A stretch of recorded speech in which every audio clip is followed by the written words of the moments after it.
Auzubillahi minash-shaytanir-rajim. Bismillahir-rahmanir-rahim. Assalamu alaikum, dear students, and welcome back to the class. Today we are going to talk about a very important aspect of the grammar from parts of speech, that is conjunction. Dear students, conjunction एक ऐसा word है जिसको इस्तेमाल करना बड़ा मुश्किल हो जाता है स्टूडेंट्स के लिए, लेकिन इस लेक्चर में हम कोशिश करेंगे कि हम आपके लिए इसको आसान से आसान तर बना सकें। असल में कंजंक्शन क्या है? Remember, conjunction is a joining word. Conjunction को हम क्या कहते हैं? जॉइनिंग वर्ड कहते हैं। ठीक हो गया? सॉरी, ये जॉइनिंग वर्ड होता है। अब ये किस तरीके से जॉइनिंग करता है और किस चीज़ को जॉइन करता है, इसके डिफिनीशन से आप लोगों को पता चल जाएगा। डिफिनीशन ये है, it's a part of speech, remember it, okay, and it's a closed class. ये क्लोज्ड क्लास का एक पार्ट है पार्ट्स ऑफ स्पीच में। इनमें से नई चीज़ें ऐड करने की ज़रूरत नहीं है और ना ही ये ऐड कर सकता है अपने अंदर। अब देखिए कंजंक्शन क्या चीज़ होती है। A conjunction is a word that connects. देखिए कंजंक्शन क्या करता है? कनेक्ट करता है, जॉइन करता है, राइट? तो आप यहां पर ये भी कह सकते हैं कि कनेक्टिंग वर्ड्स। क्या कह सकते हैं? Connecting word. कंजंक्शन क्या चीज होती है? कनेक्टिंग वर्ड होता है। A conjunction is a word that connects other words और ग्रुप ऑफ वर्ड्स, जो दूसरे अल्फाजों को एक दूसरे के साथ या ग्रुप ऑफ वर्ड्स जो है एक दूसरे के साथ क्या करते हैं? कनेक्ट करते हैं, एक दूसरे के साथ जोड़ लेते हैं। समझ आ रही है? तो ये हो गया आप लोगों के पास कंजंक्शन की डेफिनेशन। अब इस डेफिनेशन को जरा एग्जाम्पल्स में देख लें कि एग्जाम्पल्स के तौर पर आप लोगों को कोई एग्जाम्पल दे दे तो उसमें आप कंजंक्शन कैसे निकालेंगे। आसान है, कनेक्टिंग वर्ड को देखेंगे, कनेक्टिंग वर्ड को फाइंड आउट करेंगे। चले जी, एग्जाम्पल नंबर 1 को देखे, शाबाश। Ali and Usman are friends. इसमें कौन से दो अल्फाज हमने एक दूसरे के साथ ज्वाइन किए हैं? इस नाउन को इस नाउन के साथ हमने क्या किया है? कनेक्ट किया है। Ali and Usman are friends, और ये आर फ्रेंड्स जो है ये इन दोनों के बारे में ही है, ये इन दोनों के बारे में है। तो नाउन को नाउन के साथ हमने रिलेट कर दिया है, कनेक्ट कर दिया है, ज्वाइन कर दिया है कंजंक्शन के जरिए, एंड के जरिए। सेकंड सेंटेंस को देखे, शाबाश। ही विल ड्राइव और फ्लाई। या तो वो ड्राइव करेगा या उड़ेगा, या वो ड्राइव करेगा या उड़ेगा। तो यहां पर हमने आर के जरिए दो वर्ड्स इकट्ठे किए हैं, दो वर्ड्स ज्वाइन किए हैं, और दोनों वर्ब्स हैं। दोनों क्या है? वर्ब्स हैं। समझ आ रही है? अच्छा, तीसरे सेंटेंस को देखे, शाबाश। ये जो हमने कहा ना, a conjunction is a word that connects other words, जो वर्ड्स को एक दूसरे के साथ रिलेट करते हैं। तो एक जगह पर हमने एंड के जरिए रिलेट कर दिए, कनेक्ट कर दिए, एक जगह पर हमने आर के जरिए कर दिए। अब आते हैं ग्रुप ऑफ वर्ड्स की तरफ। It is early. अभी देर नहीं हुई है, अभी हम अर्ली है। ये अर्ली को क्या कहते हैं? जल्दी में है। अच्छा, लेकिन अभी इसमें जल्दी का मतलब नहीं हो सकता। इसमें है अभी जो है सवेरा है, बट वी कैन गो, लेकिन हम जा सकते हैं। अब हमने इट इज अर्ली, राइट, और वी कैन गो, ये दो ग्रुप ऑफ वर्ड्स हैं, इनको एक दूसरे के साथ कनेक्ट हमने किस जरिए किए हैं? बट के जरिए किया है। तो ये हो गया हमारे पास डेफिनेशन ऑफ कंजंक्शन और उसके कुछ एग्जाम्पल्स। अगले बोर्ड की तरफ जाते हैं और इसको थोड़ा सा और डिस्कस करते हैं। Now what are kinds of conjunction, dear students? अब काइंड्स ऑफ कंजंक्शन क्या चीजें हैं? कौन कौन से काइंड्स है हमारे पास? तो सबसे पहले और सबसे इंपॉर्टेंट हमारे पास है कोऑर्डिनेटिंग कंजंक्शन। कोऑर्डिनेट करना, एक दूसरे के साथ रबत बनाना। एक ऐसा कंजंक्शन होता है, it is a conjunction that connects two equal parts of a sentence. अब देखें, जब आप कोऑर्डिनेटिंग कंजंक्शन इस्तेमाल करते हैं तो ऐसा कभी भी नहीं होता कि एक पार्ट ऑफ द सेंटेंस दूसरे पार्ट ऑफ द सेंटेंस से मुख्तलिफ होगा, यानी उनकी कैटेगरी भी एक होगी और उनका वेट भी एक जितना होगा। यानी वो जब आप एक दूसरे के साथ कनेक्ट करते हैं वो पार्ट ऑफ द सेंटेंस जो होते हैं वो इक्वल होंगे। वो क्या होंगे? इक्वल पार्ट्स होंगे। वर्ब वर्ब के साथ, नाउन नाउन के साथ, अ ग्रुप ऑफ वर्ड्स के साथ। समझ आ रही है? तो इसको हम कहते हैं coordinating conjunction. Coordinating conjunction for example हमारे पास है and, or, but, so etcetera. अब ये एंड आप लोग कहां पर इस्तेमाल करते हैं, जरा थोड़ा सा मैंने इसको इलाबोरेट किया हुआ है कि इन कोऑर्डिनेटिंग कंजंक्शन को आप किस तरह इस्तेमाल करते हैं। तो कोऑर्डिनेटिंग कंजंक्शन में सबसे पहले एंड जो है ये आप इस्तेमाल करते हैं जॉइनिंग टू वर्ड्स के लिए, फॉर जॉइनिंग और adding words together in a sentence. जब आप दो अल्फाज एक दूसरे के साथ रिलेट करते हैं या अल्फाज एक दूसरे के साथ ज्वाइन करते हैं एक सेंटेंस के अंदर, तो आप कोऑर्डिनेटिंग कंजंक्शन इस्तेमाल करते हैं। फॉर एग्जांपल है Salman and Kashif are friends. Equal parts है कि नहीं है सलमान एंड काशिफ, राइट। और कहां पर इस्तेमाल करते हैं? Is used to show choice और पॉसिबिलिटी। चॉइस और पॉसिबिलिटी के लिए इस्तेमाल करते हैं इन अ सेंटेंस है। He will come on Friday और सैटरडे। वो आएगा लेकिन वो या तो फ्राइडे को आएगा या सैटरडे को आएगा, तो पॉसिबिलिटी भी है और ये उसका चॉइस भी हो सकता है। यहां तक क्लियर है? आगे बढ़ते हैं अपने अगले बोर्ड की तरफ। अच्छा जी, बट कहां पर इस्तेमाल करते हैं हम? So but is used to show opposite और कन्फ्लिक्टिंग आइडियाज।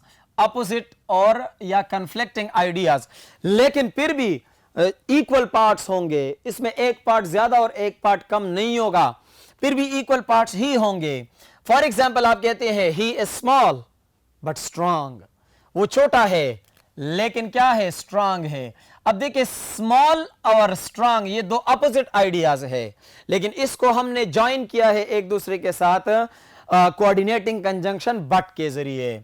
सो है, so is used to show result in a sentence.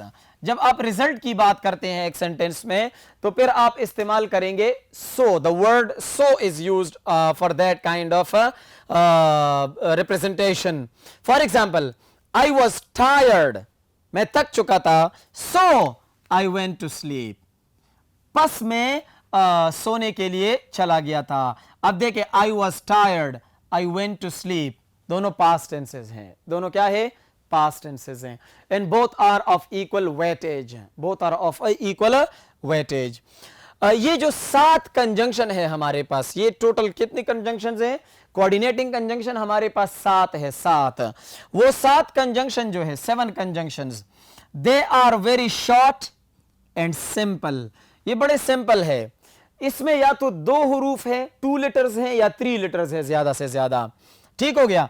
और इसका एक आसान तरीका है याद रखने का, उसके इनिशियल्स का जो है एक स्पेल बनाए, स्पेल करे उसको, वो है फैन बॉयज। देखें फैन बॉयज, ये आपके पास कोऑर्डिनेटिंग कंजंक्शन है।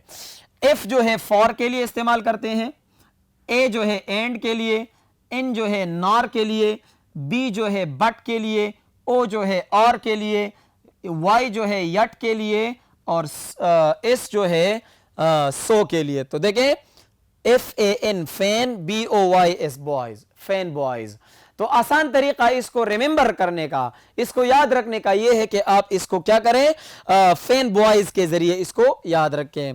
ये कुछ जो थी इसके हमने आप लोगों को सेंटेंसेस भी बता दिए। बाकी जो चीजें बाकी है उसको अपने पहले बोर्ड पर डिस्कस करते हैं और पहले बोर्ड की तरफ जाते हैं ताकि जो चीजें बाकी हैं उनको हम डिस्कस कर सकें। Okay dear students, now let's talk about the other 2 types of conjunction which are very much easy and which are easy to understand. Second type जो हमारे पास है वो है सबऑर्डिनेटिंग कंजंक्शन। सबऑर्डिनेट करना, एक ऊपर आ जाता है तो दूसरा सबऑर्डिनेट हो जाता है। ठीक है, तो सबऑर्डिनेटिंग कंजंक्शन भी ऐसा ही है। जिस तरह हमने कोऑर्डिनेटिंग कंजंक्शन में बात की कि ये सेंटेंस के 2 इक्वल पार्ट्स को एक दूसरे के साथ रिलेट करते हैं, कनेक्ट करते हैं। यहां पर बात थोड़ी सी बिगड़ जाएगी। अब आपके जहन में ये सवाल आ सकता है ना कि अगर हमने एक सेंटेंस के दो अलग अलग हिस्सों को एक दूसरे के साथ रिलेट करना है, ज्वाइन करना है, लेकिन दोनों पार्ट्स इक्वल नहीं है, दोनों पार्ट्स इक्वल नहीं है, तो फिर उसको कैसे हम कंजंक्शन के जरिए, कौन से कंजंक्शन के जरिए हम ज्वाइन करेंगे? तो वो हमारे पास है सबऑर्डिनेटिंग कंजंक्शन। सबऑर्डिनेटिंग कंजंक्शन क्या होता है? A conjunction that connects two parts of a sentence that are not equal. ये अहम तरीन बात है।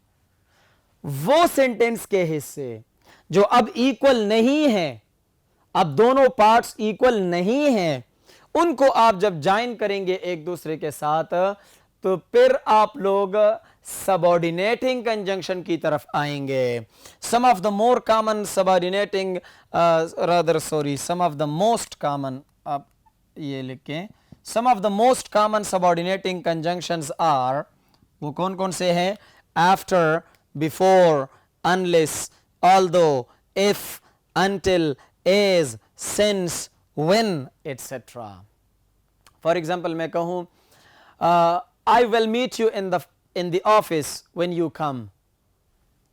अब देखिए, when you come, I will meet you in the office, कितना लंबा पार्ट ऑफ द सेंटेंस है, सब्जेक्ट भी है, वर्ब भी है, ऑब्जेक्ट भी है, कंप्लीमेंट भी है, राइट? और when you come, जब आप आ जाएंगे।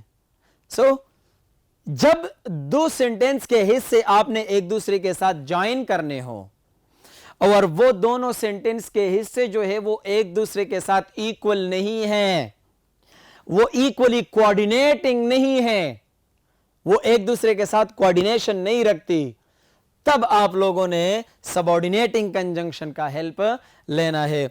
और ये बहुत ज्यादा कॉमनली यूज्ड होते हैं। जब आप लोग इनको देखेंगे, इन वर्ड्स को, जब ये दो सेंटेंसेस को या सेंटेंस के दो हिस्सों को एक दूसरे के साथ ज्वाइन करने के लिए इस्तेमाल होते हैं, तो फिर ये बन जाते हैं कंजंक्शंस। और स्पेसिफिकली फिर सब कैटेगरी इसकी क्या है? तो ये कंजंक्शन के टाइप्स हैं सबऑर्डिनेटिंग कंजंक्शन। क्लियर हो गया यहां तक? अगले बोर्ड की तरफ जाते हैं और आखिरी जो टाइप ऑफ कंजंक्शन है उसको भी डिस्कस करते हैं। Okay students, now let's talk about the last kind of the conjunctions. अब देखिए correlative conjunction, correlative conjunctions. अब correlative जो होते हैं, को हम क्या किसे कहते हैं? अब कहते हैं ना co-education, right? Cooperation. तो co-education क्या होती है? मेल और फीमेल का एजुकेशन जब एक दूसरे के साथ मिल जाता है तो उसको हम कहते हैं co-education, right? अब को-रिलेटिव कंजंक्शंस जो है ये क्या करते हैं? तो ये क्या करते हैं? ये ऐसे कंजंक्शंस हैं कि they are pairs of conjunctions. ये कंजंक्शन के पेयर्स हैं, ये जोड़े में होते हैं, जोड़े में, यानी ये अकेला काम नहीं करते, अकेला इनको काम करना पसंद ही नहीं है, राइट? अच्छा जी, दैट वर्क टुगेदर। और द मोस्ट कॉमन को-रिलेटिव कंजंक्शंस क्या है? नंबर 1 बोथ, और फिर वो एंड के साथ इस्तेमाल किया जाएगा। अब देखें, both Farid and Raza are good friends. अब फरीद एंड रजा को तो हमने एंड के जरिए इस्तेमाल किया, लेकिन इसके साथ जब बोथ आप इस्तेमाल करते हैं तो फिर आप लोगों ने एंड जरूर इस्तेमाल करना है। अगर मैं कहूं both Farid Raza are good friends, ये गलत है। Both Farid Raza are good friends, it is completely incorrect, it is wrong. तो क्या हो जाएगा? Both Farid and Raza are good friends. तो इन दोनों को आप लोगों ने क्या कर दिया? कोरिलेट कर दिया। अच्छा जी, दूसरा हमारे पास है ईदर आर या आइदर आर। दोनों प्रोनाउंसिएशंस पॉसिबल है, ईदर आर या आइदर आर, दोनों प्रोनाउंसिएशंस पॉसिबल है, करेक्ट है, ठीक हो गया। अच्छा जी, ईदर के साथ आर फिर लगेगा, समझ आ रही है? अच्छा, तो क्या बनेगा? शाबाश है, ईदर अली और Usman is on the right. या तो अली ठीक कह रहा है या उस्मान ठीक कह रहा है, उन दोनों में से एक ही ठीक कह रहा होगा, दोनों ठीक नहीं कह रहे हैं। सो हम ये नहीं कह सकते either Ali Usman is on the right, either Ali or Usman, या अली या उस्मान। तो ये जो या का आंसर आप इस्तेमाल करते हैं, हाँ, मैं कहता हूं या मैं या आप, या तो मैं पढ़ाऊंगा या आप पढ़ाएंगे, या तो मैं सीखूंगा या आप सीखेंगे। सो ईदर आर ये एक दूसरे के साथ कोरिलेटिव होते हैं।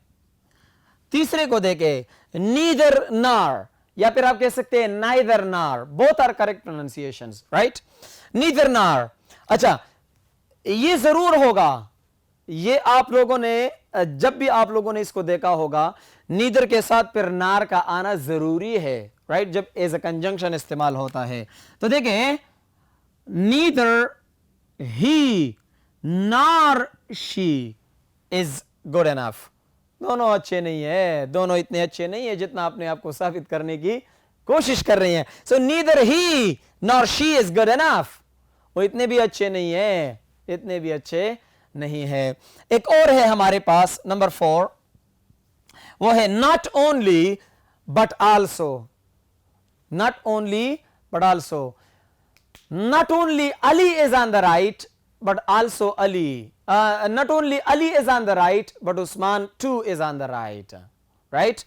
तो ये आप लोगों के पास आ गया कोरिलेटिव कंजंक्शन। कंजंक्शन का आप लोगों ने पहले डिफिनीशन पढ़ा, फिर आप लोगों ने उनके काइंड्स पढ़े, और उसके साथ आप लोगों ने हर एक के साथ आप लोगों ने एग्जाम्पल्स पढ़े। उम्मीद है कि आप लोगों को कंजंक्शन की समझ आ गई होगी। इंशाअल्लाह ताला नेक्स्ट लेसन में फिर आप लोगों से मुलाकात करेंगे। तब तक के लिए इजाज़त चाहिए। अल्लाह हाफिज़।